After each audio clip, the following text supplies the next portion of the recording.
Section 1.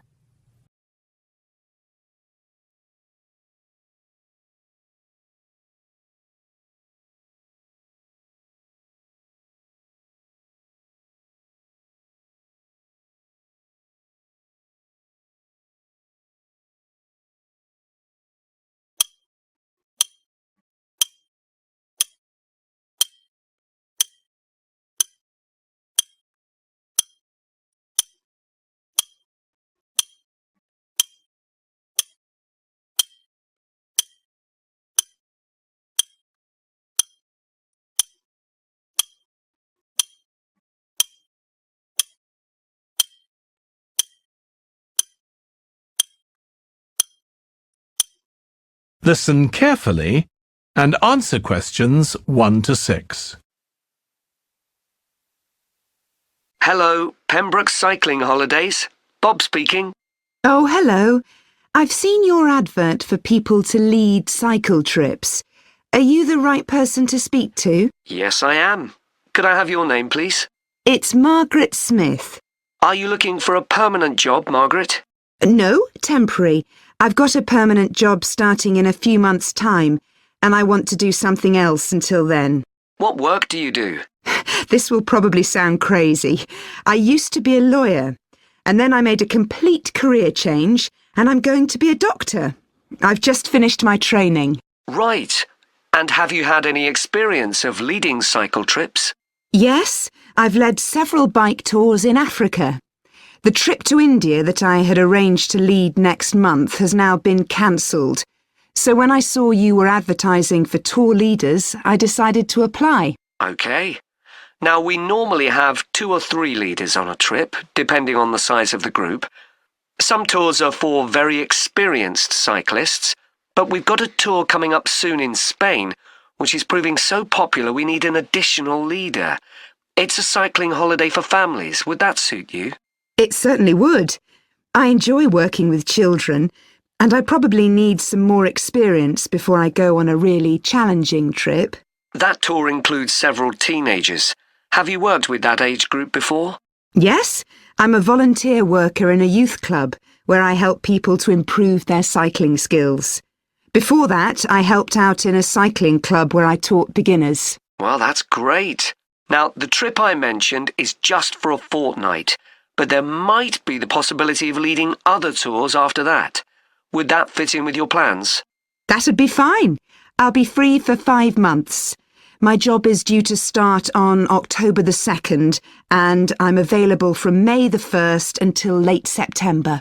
Good. Now, is there anything I need to know about the food you eat?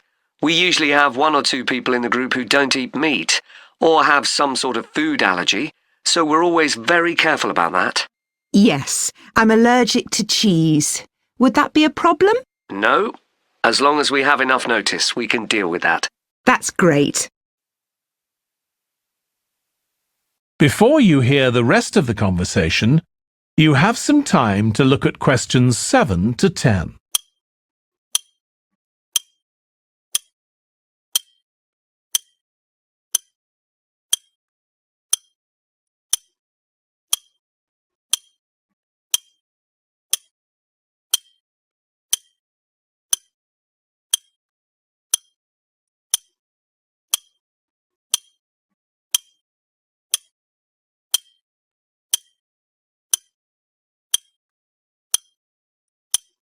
Now listen and answer questions 7 to 10.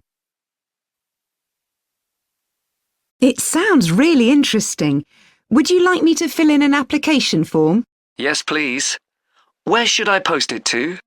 Could you send it to 27 Arbuthnot Place, Arbuthnot Place, Dumfries? And what's the postcode, please? DG7 4PH. Was that P Papa or B Bravo? P Papa. Got that. If you could return the application form by Friday this week, we can interview you on Tuesday next week. Say 2:30? Would that be possible for you? Yes, it's fine. You're quite a long way from where I live, so I'll drive over on Monday. Should I bring anything to the interview? We'll have your application form, of course, but we'll need to see any certificates you've got that are relevant in cycling, first aid, or whatever. OK. And at the interview, we'd like to find out about your experience of being a tour guide. So, could you prepare a 10-minute talk about that, please? You don't need slides or any complicated equipment, just some notes. Right. I'll start thinking about that straight away. Good. Well, we'll look forward to receiving your application form and we'll contact you to confirm the interview. Thanks very much. Thank you, Margaret. Goodbye. Bye. That is the end of section 1. You now have half a minute to check your answers.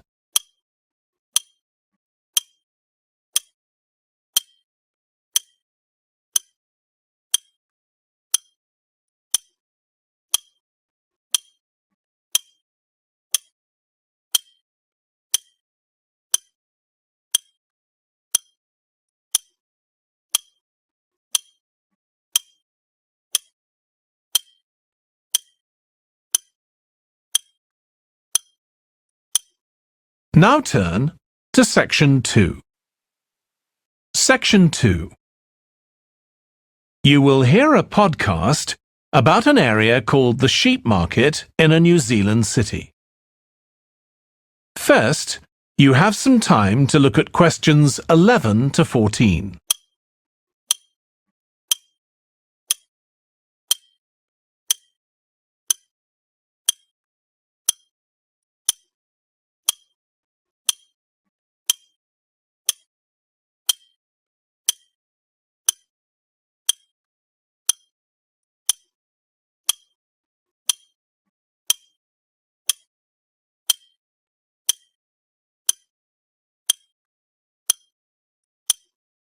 Now listen carefully and answer questions 11 to 14.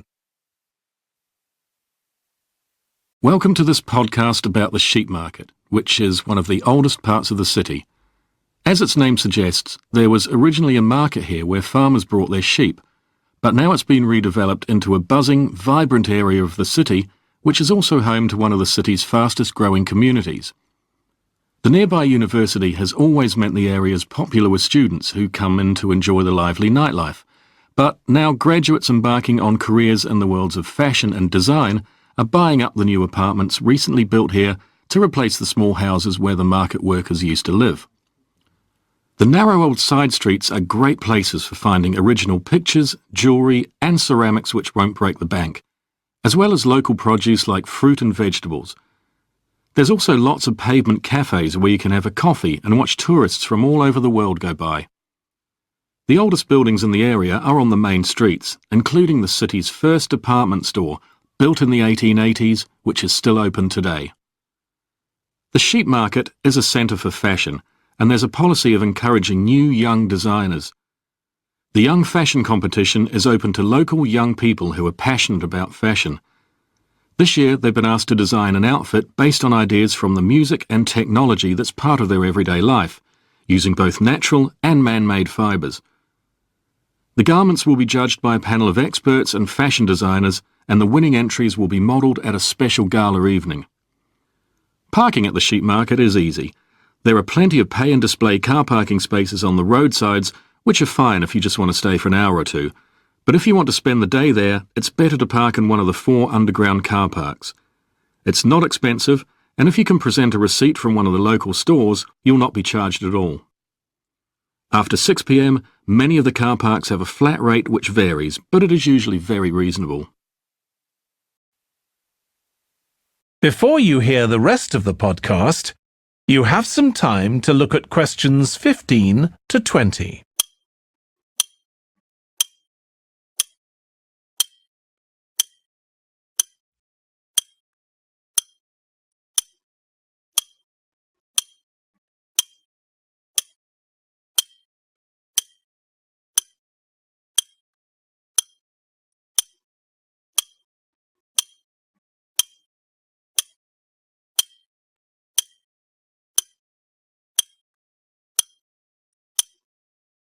Now listen and answer questions 15 to 20.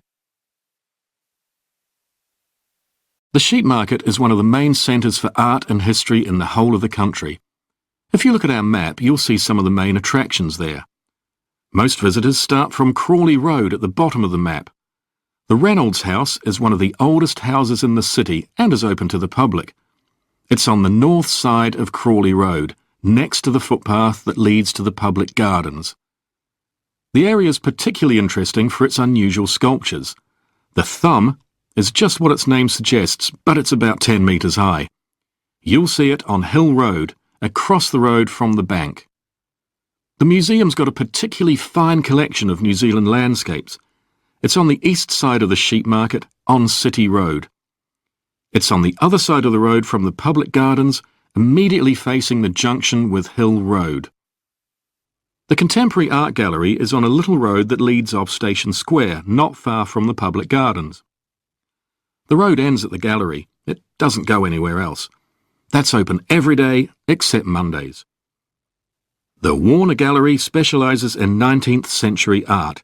It's on City Road, near the junction with Crawley Road, on the same side of the road as the public gardens. It's open on weekdays from 9 to 5 and entry is free. Finally, if you're interested in purchasing high-quality artwork, the place to go is Nucleus. You need to go from Crawley Road up through Station Square and east along Hill Road until you get to a small winding road turning off. Go up there and it's on your right. If you get to City Road, you've gone too far. That is the end of section 2. You now have half a minute to check your answers.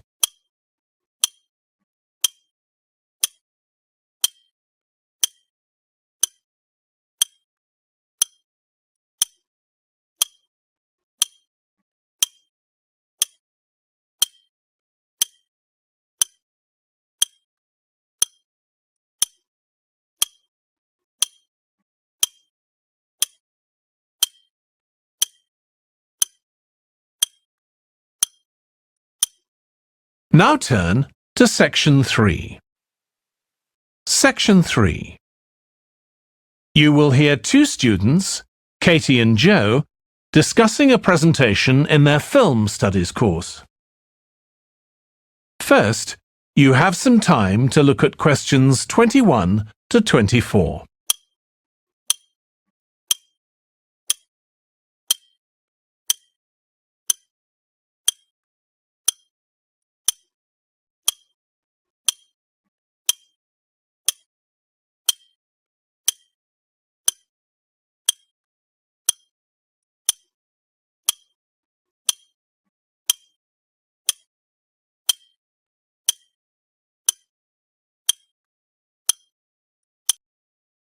Now listen carefully and answer questions 21 to 24. Joe, you know I'm giving a presentation in our film studies class next week. Yes. Well, could we discuss it? I could do with getting someone else's opinion. Of course, Katie. What are you going to talk about? It's about film adaptations of Shakespeare's plays. I've got very interested in all the different approaches that film directors take. So I thought I'd start with Giannetti, who's a professor of film and literature, and in one of his books he came up with a straightforward classification of film adaptations based on how faithful they are to the original plays and novels. Right. I've already made some notes on that, so I just need to sort those out before the presentation. I thought that next I'd ask the class to come up with the worst examples of Shakespeare adaptations that they've seen, and to say why. That should be more fun than having their favourite versions. Yes, I can certainly think of a couple. Right. Next, I want to talk about Rachel Malco. I came across something on the internet about her work on film adaptations, and I was thinking of showing some film clips to illustrate her ideas. Will you have enough time, though, both to prepare and during the presentation? After all, I doubt if you'll be able to find all the clips you want. Perhaps you're right. OK, well, I'd better do some slides instead, saying how various films relate to what she says. That should encourage discussion. Next, I want to say something about how plays may be chosen for adaptation because they're concerned with issues of the time when the film is made. You mean things like patriotism or the role of government? Exactly. It's quite tricky, but I've got a few ideas I'd like to discuss. Before you hear the rest of the discussion, you have some time to look at questions 25 to 30.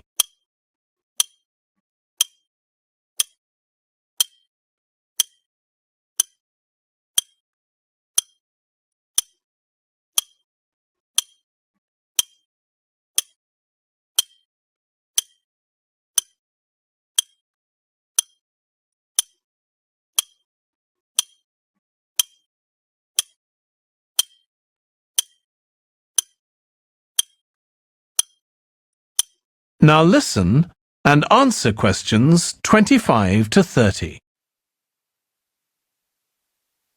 And finally, I want to talk about a few adaptations that I think illustrate a range of approaches and make some comments on them. Do you know the Japanese film Ran? I haven't seen it. It was based on Shakespeare's King Lear, wasn't it? That's right. It was a very loose adaptation, using the same situation and story, but moving it to 16th century Japan instead of 16th century Britain. So, for example, the king's daughters become sons, because in Japanese culture at that time, women couldn't succeed to the throne. OK. I hope you're going to talk about the 1993 film of Much Ado About Nothing. I think that's one of the best Shakespeare films. It really brings the play to life, doesn't it? Yes, I agree. And I think filming it in Italy, where the play is set, makes you see what life was like at the time of the play. Absolutely. Right, what's next? Next, I thought Romeo and Juliet, the 1996 film, which moves the action into the present day. Yes, it worked really well, I thought, changing the two feuding families in the original to two competing business empires, even though they're speaking in the English of the original play. You'd expect it would sound really bizarre, but I found I soon got used to it. Me too. Then I thought I'd include a real Hollywood film, one that's intended to appeal to a mass commercial audience. There must be quite a number of those. Yes, but I've picked the 1996 film of Hamlet. It included every line of the text, but it's more like a typical action hero movie. There are loads of special effects, but no unifying interpretation of the play. All show and no substance. Exactly. Then there's Prospero's books, based on The Tempest. That was really innovative from a stylistic point of view. Didn't it include dance and singing and animation as well as live actors? Yes, it did. I also want to mention Looking for Richard. Did you ever see it? No, but I've read about it. It was a blend of a documentary with a few scenes from Richard III, wasn't it? That's right. It's more a way of looking into how people nowadays connect with the playwright. The play is really just the starting point. And that'll be where I finish. Well, it sounds as though it'll be very interesting. That is the end of section 3. You now have half a minute to check your answers.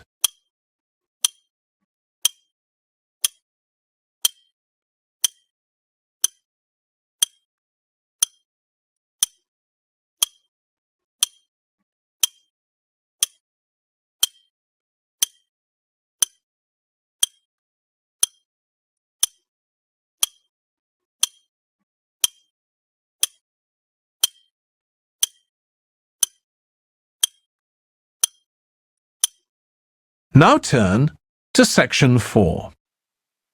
Section 4. You will hear part of a lecture about noise in cities.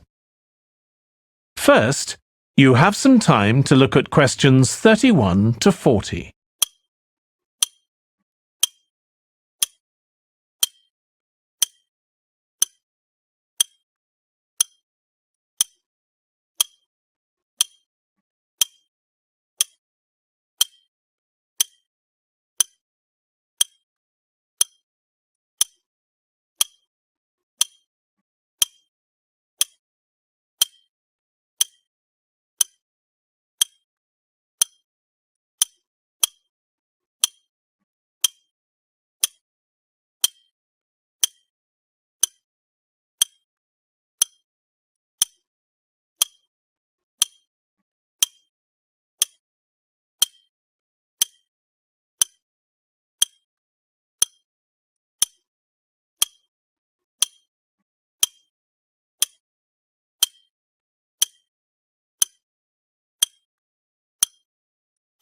Now listen carefully and answer questions 31 to 40.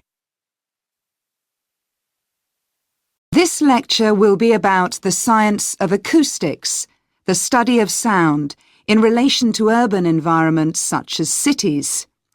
As an acoustic engineer myself, I think this is an area where we're likely to see great changes. In the past, researching urban soundscapes was simple. We measured levels of sound in decibels, so I used to take my sound meter and I measured the noise somewhere, and then I might ask a sample of people to say at what level the sound became annoying. With data like this, acoustic engineers have been able to build up what we call noise maps, maps of the sound environment. But actually, these aren't a lot of use. What they do show is that the highest noise levels are generally on roads. Well, that's not really very surprising. But there's quite a lot going on that these maps don't show, because they can't capture the complex way that sound varies over time. So they ignore important issues such as the noise someone might hear from the open windows or gardens of their neighbours. And this sort of noise can be quite significant in summer. We don't have any databases on this sort of information.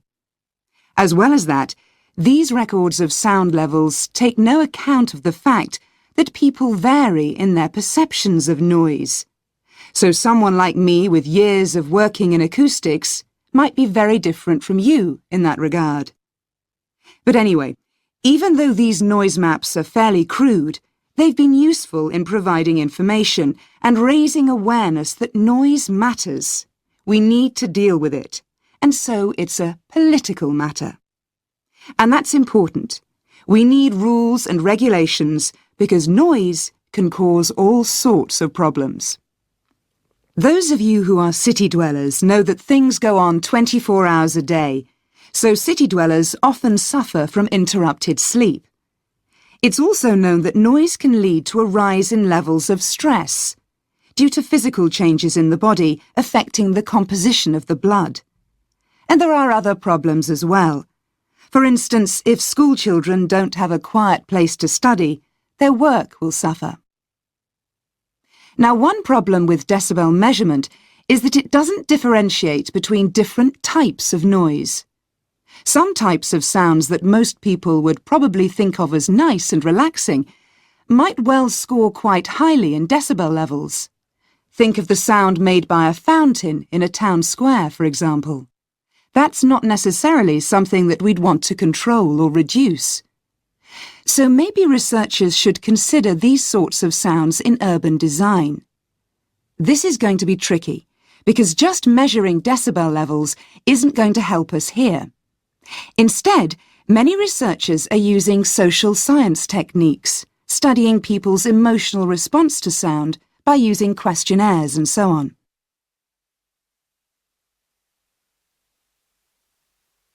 So what exactly do people want to hear in an urban environment?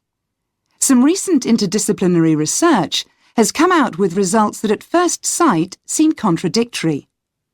A city needs to have a sense of activity, so it needs to be lively, with sounds like the clack of high heels on a pavement or the hiss of a coffee machine. But these mustn't be too intrusive, because at the same time we need to be able to relax. One of the major problems in achieving this will be getting architects and town planners to use the research. Apart from studying the basics of acoustics, these people receive very little training in this area. But in fact, they should be regarding sound as an opportunity to add to the experience of urban living, whereas at present they tend to see it as something to be avoided or reduced as far as possible, or something that's just a job for engineers, like the street drainage system. What's needed is for noise in cities to be regarded as an aesthetic quality, as something that has the qualities of an art form. If we acknowledge this, then we urgently need to know what governs it and how designers can work with it. We need to develop a complex understanding of many factors. What is the relationship between sound and culture?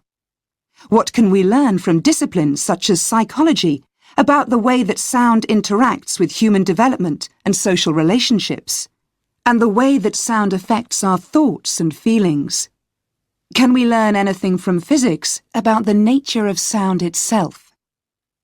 Today's powerful technologies can also help us. To show us their ideas and help us to imagine the effect their buildings will have, architects and town planners already use virtual reality, but these programs are silent.